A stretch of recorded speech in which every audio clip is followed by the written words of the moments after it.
Let's talk college football. Interesting story originating out of the Oregon-Ohio State game the other night.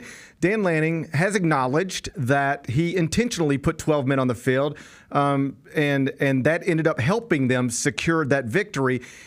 In an unusual move, the NCAA quite literally altered the rule book in the middle of the season to address this. My question for you is this something Dan Lanning figured out that other coaches hadn't, or is it something that other coaches had done, it had just never been this high profile before?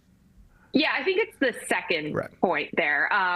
This is not like he is the first person to ever invent this. I mean, people were pulling screenshots of old playbooks and all strategies, but it was very high profile. And I think what the NCAA doesn't want to happen is a lot of people attempting to do this. So it reminds me of, and this was something that came up in my conversations with folks around the rules committee, the Kenny Pickett fake slide. Genius, right? Like when we first saw that, we were like, did he do that on purpose? Like he was going down for a slide, the defenders back off, and then he kept running. It was awesome. And they were like, oh my gosh, immediately you cannot do that again. Like that's going to be a safety issue. Everyone's going to start trying to do this. So it was basically the same sort of thing where they were like, hey, we can do a rules interpretation immediately and get this kind of nipped in the bud.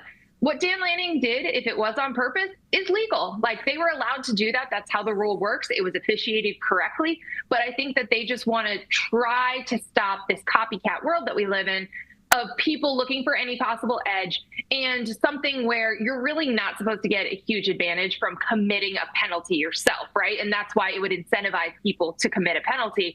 So I think it was a very easy fix there of saying, hey, like the other team gets a choice. They can reset it to what the clock was started at before you snap the ball on the penalty. Or if the outcome of the play was good, they're allowed to keep the result of it, right? And so I think that's a fair outcome. But you're right. And they moved very, very quickly. And I think they had to, right? Because games are about to get underway for another weekend just to try to stop the copycat effect, which always happens in college football. If anyone thinks that anyone finds a loophole.